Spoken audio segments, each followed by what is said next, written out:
The 2012 presidential campaign is heating up, and candidates are already staking their ground and targeting voters. For President Obama, that means a big push for the young voters who helped him win in 2008. But as David Brody reports, that may not be as easy this time around.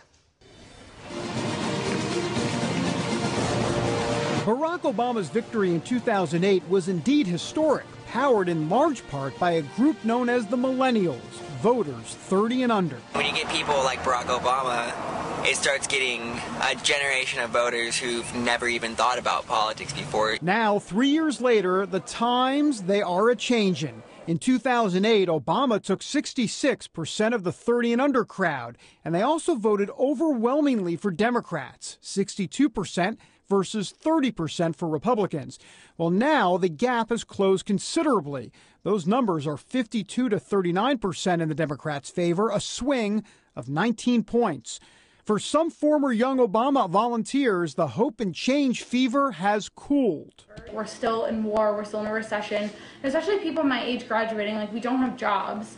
So I think like as a result of that, like people aren't as gung-ho about it and excited. With 45 million millennials heading to the voting booth, their influence is considerable. They could account for 1 of every 4 votes in the 2012 election.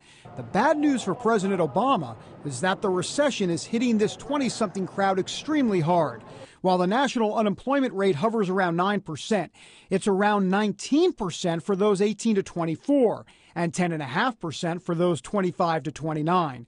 The good news is that most of these voters still lean Democratic, so the president has a built-in advantage. Young Republican voters in Iowa and elsewhere know the challenge is a large one. I think that people here, the straw poll, should be worried of people active because it feels like most of the youngsters are more active in the Democratic side of politics. But that's not the case for the Stolting sisters from Iowa. These 20-something evangelical Christians are trying to mobilize the young Christian vote. They've started the group Unite the USA to promote positive patriotism. As believers in Jesus Christ, we need to fight for Christian rights in, of course, biblical ways. They're dispensing online material and advice to young voters so they can learn how to get active and be well informed. We encourage people to be involved in America. We encourage them to learn about our government, to be educated about our history, and to take a step in the right direction and to protect our rights, to protect our freedom. You can count on President Obama's campaign fighting hard for the youth vote. He's already hitting the college circuit and cranking up his vast social media network. The GOP will try and compete in that area too, while Kerry and Stacey will be plugging away, making sure apathy does not rule the day. The Roman Empire, it fell with apathy as a key ingredient. And we have to be careful because apathy fells many a country. David Brody, CBN News, Washington. Well, with all the problems facing our nation today, we certainly need to be politically active. And that means as citizens, we have the right to vote. We have the right to petition our government for a redress of our grievances. We have a right to organize. We have all these rights, and we need to exercise them. Lee Webb has the rest of our top stories from the CBN Newsroom. Lee? Gordon, a United Nations Special Representative has publicly asked Iran to release Pastor Youssef Nadarkhani. That pastor could be executed for converting to Christianity. The UN official, Ahmed Shahid, expressed concern during a speech to the UN General Assembly. He talked about Iran's repeated violations of human rights, and he said he was particularly disturbed by a recent ruling of the Iranian Supreme Court that upheld a death sentence for Youssef Nadarkhani. The American Center for Law and Justice is working to set the pastor free. The ACLJ says the growing international pressure has helped keep him alive. You can find out more about this case by going to cbnnews.com. The death of Libyan dictator Muammar Gaddafi may bring new hope to Christians in that country. The Reverend Carl Moeller says there is great spiritual hunger in Libya. Moeller is the head of Open Doors USA, a group that monitors religious persecution around the world. He says Christian workers there have distributed more Bibles in the last 9 months than in the previous 9 years. And he's urging Christians around the world to pray for believers in Libya. It's unclear if a new regime will allow religious freedoms or impose Islamic law. The Department of Veterans Affairs will stop banning prayer and the mention of God and Jesus at all national cemeteries. Federal Judge Lynn Hughes has approved a consent decree settling a lawsuit over the ban. The department had told a civilian pastor he could not pray in Jesus' name at a veterans ceremony in Houston. The Liberty Institute sued. This was the government telling a private group that in their ceremony, we're going to tell the pastor you invited what he can pray. And so, really shocking. Some people say, yeah, but it was at the VA cemetery. Well, yeah, but I mean, it's like somebody renting a government facility, standing on a government sidewalk. I mean, the idea that the government can come into a private ceremony by a private group and then tell the pastor who's praying in that what he can pray is beyond an overreach.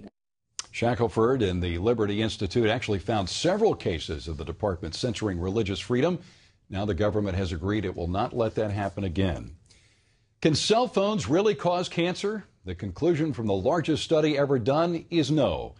Danish researchers looked at more than 350,000 cell phone users over a 10-year period, and they found no difference in cancer rates among those who use cell phones and those who don't. Still, there is concern because some of the previous studies on cell phones and radiation were based on outdated science.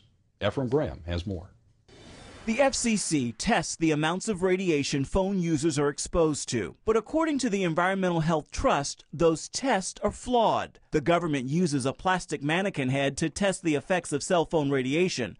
But the mannequin is the equivalent of a 6'2" man weighing 220 pounds. And that represents only 3% of the population. The new report suggests the tests are not accurately reporting the amounts of radiation the other 97% of the population are being exposed to. That includes women and children. The standards for cell phones have been developed based on old science and old models and old assumptions about how we use cell phones, and that's why they need to change. Radiation penetrates 150% deeper in a 10-year-old than it does in an adult male. The Environmental Health Trust is working to find alternative tests. But the FCC and independent scientists say there is no conclusive evidence cell phone radiation causes cancer. There are different types of radiation. The radiation from X-rays is something called ionizing radiation. What you get from cell phones is the same type of radiation you get from a microwave oven. And there's no good evidence that that radiation causes cancer. Dr. Besser says it is still wise for phone users to be cautious. He recommends parents limit the amount of time their children spend on the phone, and he suggests using hands-free devices like speakerphones whenever possible. Ephraim Graham, CBN News. An Oregon family has learned the hard way just how easily internet pictures can be stolen and posted on pedophile websites. The family's mistake was simple but devastating. Heather Sells has more. April Miller's husband recently uploaded hundreds of family pictures using the iPhone app PhotoBucket. Many of the pictures were of their two sons, both under age 12. What he didn't do, click on the privacy button. You have to be aware, you have to know. Had my husband have known that there was that option, I know he would have hit it. But he automatically assumed that, oh, they're going to be on private. A few days later, someone told Miller they had found her son's pictures on the internet, so she asked police to investigate. And they found one of the sites, and my son was on what he stated a gay pedophile site where they could make comments on the pictures. Even though the website was shut down, the pictures have continued to circulate, and that has changed life for the Millers. April Miller has redone her family's daily routines, afraid those who viewed her children's pictures will track them down in real life. It was an easy mistake, but it's a mistake that we'll never, ever be able to take back. Companies like PhotoBucket can make family pictures public if the privacy settings are not on. April Miller hopes that her family's story will serve as a reminder to other families to be cautious when posting on the internet. Heather Sells, CBN News. Gordon, you can feel that family's pain. You certainly can see it. You can see it written all over that mother's face. You know, be aware of these privacy settings, particularly anything you post. Some of these services, you know, we think it's great because then family members across the country or even around the world can then go to that same site and share in the memories and share in the pictures. But be aware of the privacy settings, and particularly privacy settings on Facebook. If you have teenagers participating in Facebook, make sure you know their privacy settings and go through them and make sure they're all set to be on, because the last thing you want is some picture that your teenager posts then getting circulated throughout the internet. A California minister is once again predicting the end of the world, and he's saying it's today. Harold Camping of Family Radio International had predicted the rapture would take place and take true Christians to heaven on May 21st. When that didn't happen, the 90-year-old Camping said God's judgment and salvation were completed on May 21st, and that the unsaved and whole physical world would be annihilated October 21st, today. We'll keep you posted. Operation Blessing is providing food, relief, and medical care to flood victims in El Salvador. More than 8,000 people were forced to evacuate their homes because of constant rain and flooding. Operation Blessing is distributing food bags full of beans, flour, corn, salt, and rice. Doctors are providing medical care to critical patients and emergency packages to families. Downed trees and collapsed bridges make traveling difficult there, but more than 4,000 people in 4 communities have received disaster relief. And you can find out more about Operation Blessing by going to its website at ob.org.